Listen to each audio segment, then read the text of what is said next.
Bismillahirrahmanirrahim. Assalamualaikum warahmatullahi wabarakatuh.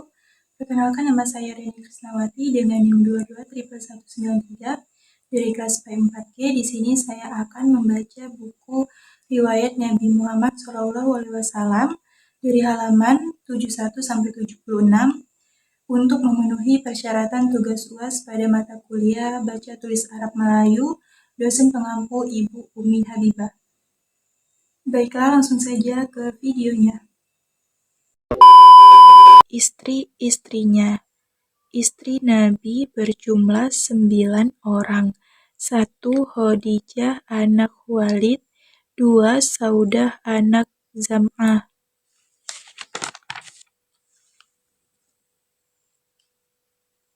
3. Aisyah anak Abu Bakar. 4. Hafsah anak Umar. 5. Hindun Ummu Salamah anak Abu Umayyah. 6. Romlah Ummu Habibah anak Abu Sufyan. 7. Zainab anak Jahash. 8. Zainab anak Huzaimah. 9. Maimunah anak Al-Harasil Hilaliyah. 10. Juwariyah anak Al-Haris. 11. Sofiyah anak Huyai. Nabi wafat meninggalkan 9 orang istri. Khadijah dan Zainab anak Huzaimah meninggal ketika Nabi masih hidup. Istri Nabi yang tersebut dinamakan Ummul Mukminin, artinya ibu orang-orang mukmin.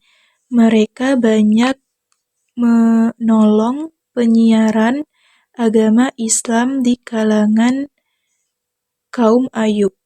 Anak-anaknya.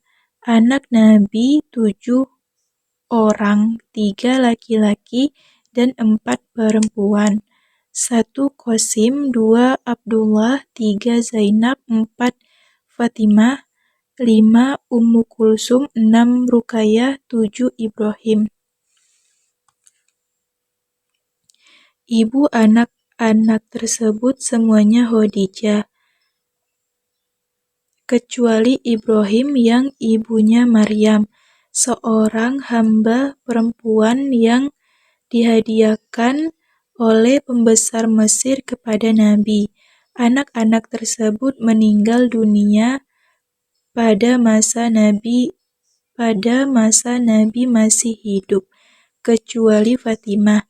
Ia meninggal dunia sesudah Nabi wafat dengan meninggalkan 2 orang anak laki-laki, Hasan dan Husain. Ikhtisar. 1. Nabi Muhammad SAW berusia 63 tahun. Alif. 40 tahun hidup di Mekah sebelum menjadi Rasul. Ba. 31 tahun di Mekah setelah menjadi Rasul. Ta. 10 tahun di Madinah sesudah hijrah.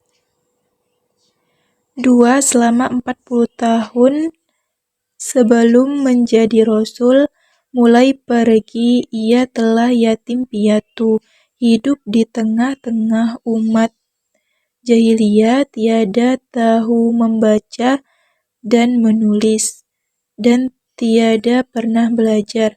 Selama itu ia senantiasa mempunyai budi pekerti yang mulia, lurus dan jujur dipercaya. Sehingga penduduk Mekah memberi gelar Al-Amin kepadanya, artinya orang kepercayaan. 3. Kemudian 13 tahun di negeri Mekah, mulai dari ia diangkat menjadi Rasul, tiada henti-hentinya dia bekerja dengan sungguh-sungguh, mengajar dan menunjukkan orang kepada jalan kebenaran dan kebaikan, serta mengajak orang beragama Islam. Tiada pernah sekalipun patah cita-cita meskipun rintangan yang dihadapinya sangat hebat, sehingga ia terpaksa meninggalkan negeri Mekah, pindah ke Madinah untuk meneruskan perjuangannya. 4. Selama 10 tahun di negeri Madinah, setelah menempuh percobaan yang hebat-hebat, ia senantiasa mendapat kemenangan dan pengikutnya semakin bertambah banyak. Berbagai rintangan dan perlawanan dapat disingkirkan dan diatasinya, sehingga akhirnya dengan tulus dan ikhlas orang banyak mengakui kebenaran dan seluruh tanah Arab tunduk menjadi pengikutnya yang setia.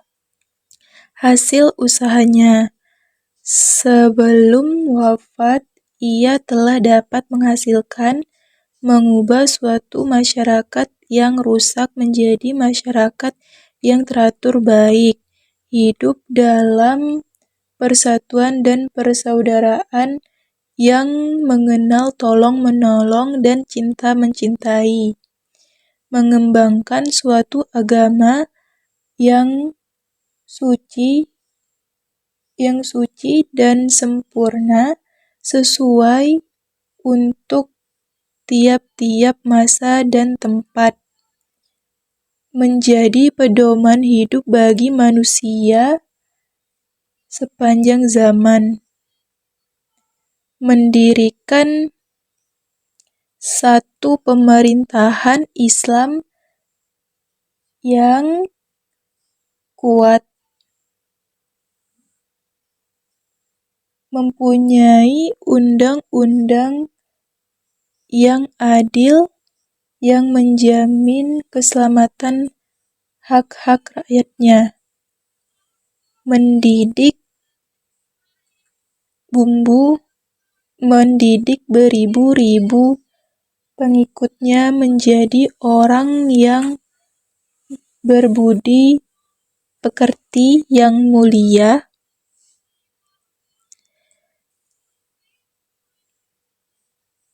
patuh beragama, cerdik, pandai meneruskan usahanya mengembangkan Islam dan menegakkan pemerintahan Islam berabad-abad lamanya, sehingga penduduk dunia mendapat bahagia yang amat besar daripadanya. Kesimpulan: demikian seorang yang malang, yatim piatu yang tiada pernah belajar, dan yang sifat-sifatnya seperti yang telah diterangkan, dalam masa 23 tahun saja telah dapat mengadakan perubahan yang amat besar, membangunkan suatu umat, mengembangkan suatu agama, dan menegakkan suatu negeri yang demikian sempurna keadaannya, dijunjung dan dihormati orang berabad-abad lamanya